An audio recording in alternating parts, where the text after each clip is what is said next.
Harmattan, the definition of delay is not denial. It's finally here. Harmattan comes with dry, dusty, cold wind, very cold weather in the morning and hot in the afternoon. Today is hot and cold together. Harmattan is unpredictable. But here are things you need to do to protect yourself and your loved ones during this Harmattan period. Number one, let's talk about your skin and your hair. One, as soon as you have your bath, you need to lock in with moisture because this dry air acts as sponge and it can suck out the moisture in your skin in a very short period of time. And you want to do beyond skincare this time. I know you have your skincare routine, but you need to do above and beyond. You want to lock in with a heavy barrier such as oil. Oil will help to retain your moisture. So please do beyond your normal moisture and use oil to cream your body. Another thing you want to do this period, moisturize your lips. If I see your lips looking like this, I'll fight you. You don't like lip gloss, use lip balm. But if I see your lips looking chapped like this, I'll fight with you. You also want to moisturize the sole of your feet, that place that is hard, to prevent it looking like this, looking chapped, peeling. And it can also even cause bleeding. So you want to prevent all of those things. Moisturize your body and rub your body very well with oil. Another thing you want to do, don't forget the hair on your head. Most times you forget it, but don't forget it. Put oil on your hair to prevent your scalp from itching and peeling. So apply oil on your hair as well. Number 2 is the respiratory health. This dry hair that you see, it contains fine silica dust. It also contains bacteria, so it can cause Harmattan cough and it can trigger asthma.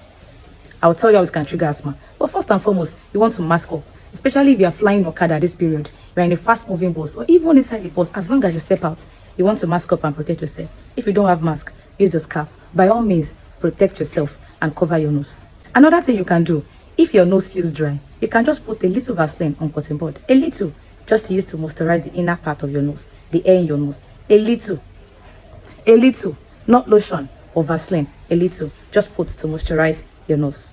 Another thing you need to do is to close your windows, please. Once it's morning, let the atmospheric air that's already in your house remain there. Close the window because all I'm feeling right now is Harmattan hair. I don't even know the normal hair again. So you want to close and shut the windows in your house to prevent the Harmattan hair from coming inside. Now let me tell you why Harmattan can trigger asthma.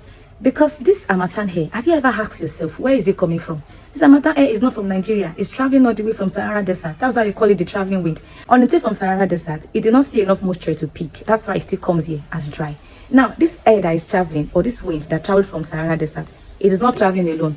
It has carried things, bacteria, pathogens, everything has come together. It also has fine silica dust, and this is why it can trigger asthma for you. These small particles enter into the nose, from nose to throat, from throat to lung, and from the lung it enter into your tiny air sac called the alveoli. From there it can cause inflammation, which will make your airways swell a little and produce thick mucus. This bacteria as well, it can irritate the lining of your mucus and it can trigger the asthmatic response. So if you're asthmatic, you want to help yourself by using face masks anytime you go outside. Number 3, diet and hydration. Drink water. This is the time to carry extra water bottle. You are not too mature for that. Have extra water in your bottle and go around the water bottle because you will need that water to stay hydrated. Another thing you need to do is to allow your immune system fight properly because they'll be doing a lot of fighting this period. They're fighting against bacteria. So you want to take in your immune boosters such as vitamin C, oranges, tangerine and guava. They are proven to help to relieve cold and flu in the Harmattan period. Another thing you want to do is to take soothing drinks such as warm water with lemon and honey because I know you have a Harmattan cough and I know that you have dry throats. So whenever you feel the Harmattan cough or your throat is feeling dry, take warm water, honey and lemon. Last one is your general health. Let's talk about your eye. See, Harmattan can cause Apollo, conjunctivitis. Yes, it can cause it, but because the bacteria is carrying, can actually cause Apollo for you. So in this period, you want to avoid itching your eyes. If your eye is scratching you, use water to wash your eye and stop itching your eye to the point that it gets red. Another thing to do in this period is to not allow dust stay too much in your house. Dust will enter if you don't follow my advice, but the dust is entering. Ensure you're cleaning up the dust. Another thing, be very careful with fire, please, because there is low humidity and fire tends to spread out very fast. Be very careful with anything fire, gas, candle, anything fire. Be very careful. I forgot to mention, if you like, wear cardigan in the afternoon.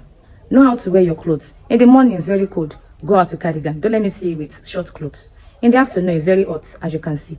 Don't use cardigan. Put on light clothes as well. So these are tips on how you can protect yourself during this Harmattan period. Share with your friends. They also know how to protect themselves and their loved ones. And subscribe to my YouTube channel, Health Talk with Kemi. And I'll see you in my next video.